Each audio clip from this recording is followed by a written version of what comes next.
Do you regard black magic as being purely fictitious, or is there some truth in it? Some truth.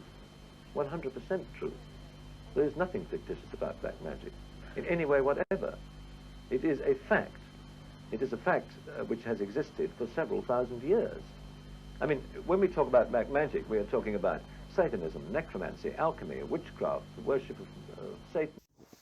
Yo, welcome back to another video, everybody. This is just going to be a quick one regarding the new painting of Charles, because I've been getting tons of messages asking me about what I think and my opinion and, you know, my take on it. So I'm just going to make this a very, very brief video and just let you know what I think, get straight to the point, bang, no time wasting, alright?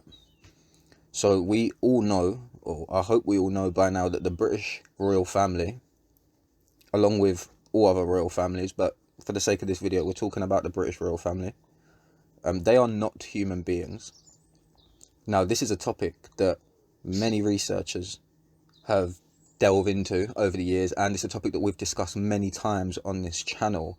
And I've shown you pictures of members of the royal family shifting with forked tongues, slit eyes, purple hands.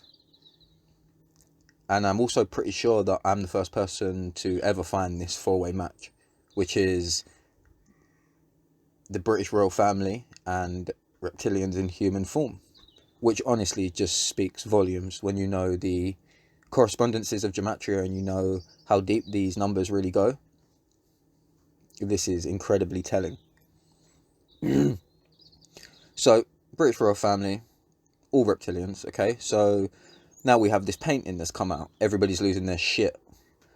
Because, let's be honest here, it does look a little suspect, alright?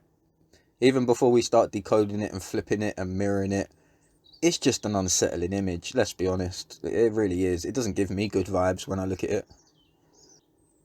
Now, the colour palette is really been making people scratch their head, I suppose. You know, all the reds and the flames and just how intense the image looks.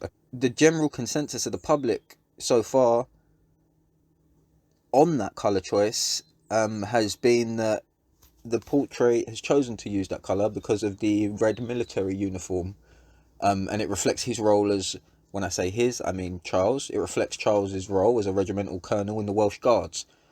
So these garments influence the artist's decision to use this fiery palette, and it's proved somewhat divisive, to say the least. Now, that's fine. All sounds good and everything, right? But like I said, let's not act like everything about this painting isn't suspect as fuck.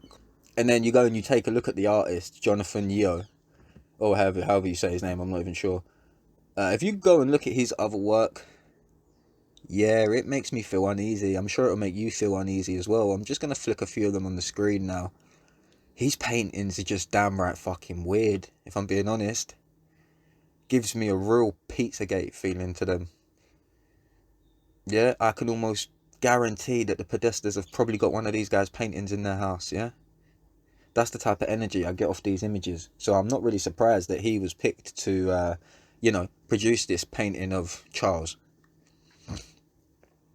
Right, so if this red isn't about the Welsh Guard uniform, which I can assure you now it's not, what is it?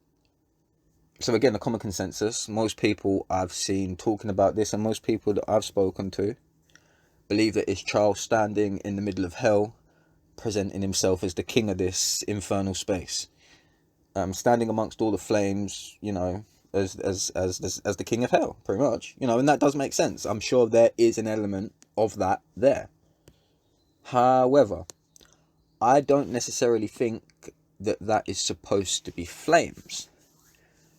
I personally think that that's Charles standing in a fountain, a room full, a waterfall, whatever you want to pick. It's essentially a waterfall of blood having a nice little adrenochrome shower. Yeah?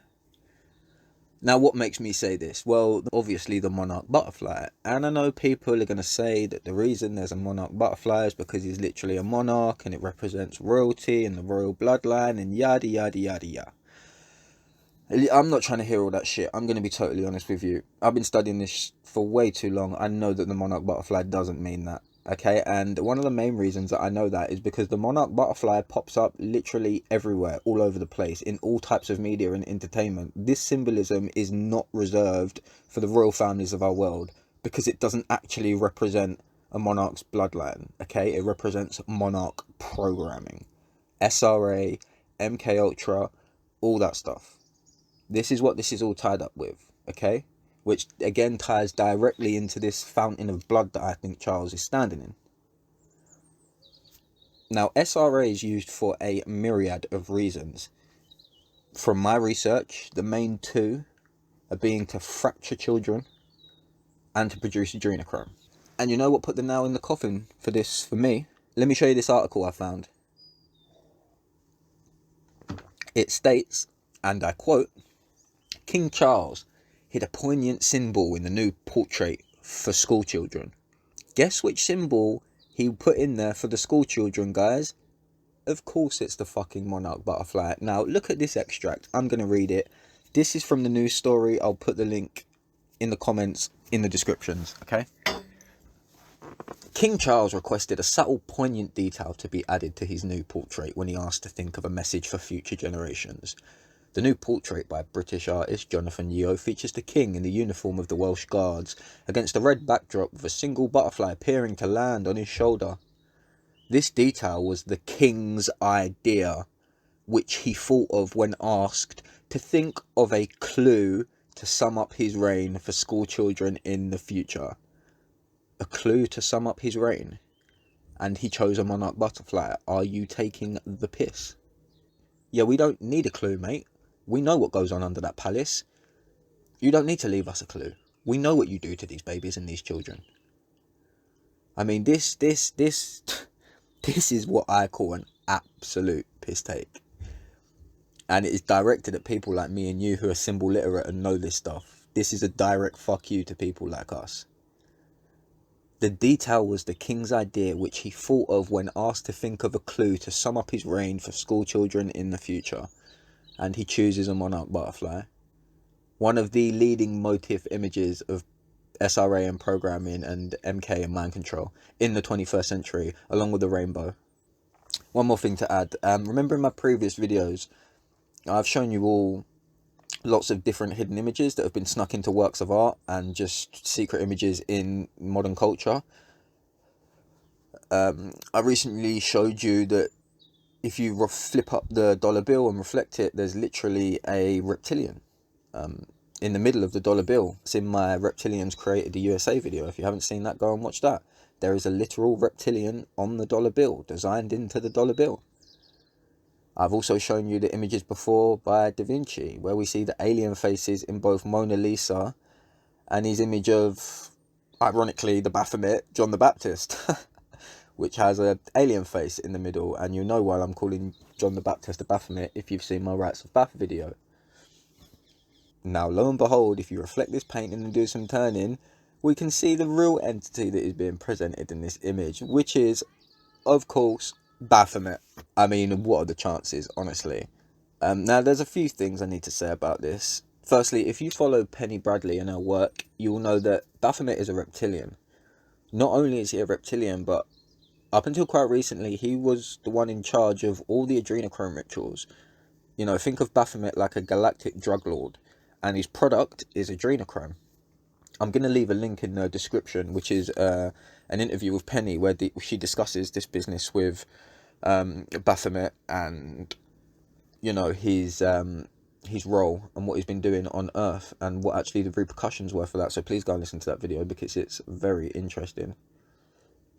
So yeah, we have the face of Baphomet in the middle of what looks to be like some kind of blood fountain with a monarch butterfly on Charles's shoulder. Connect the dots, people. Who do you think King Charles represents here on Earth? What entity do you think he's in cahoots with? You know, what a fucking surprise. A close friend of Jimmy Savile is literally a demonologist. Become symbol literate, guys. It will help you out. Believe me. I'm not going to go on about this painting because I don't want to give it too much of my time because it fucking disgusts me, if I'm going to be perfectly honest with you. New video will be out soon.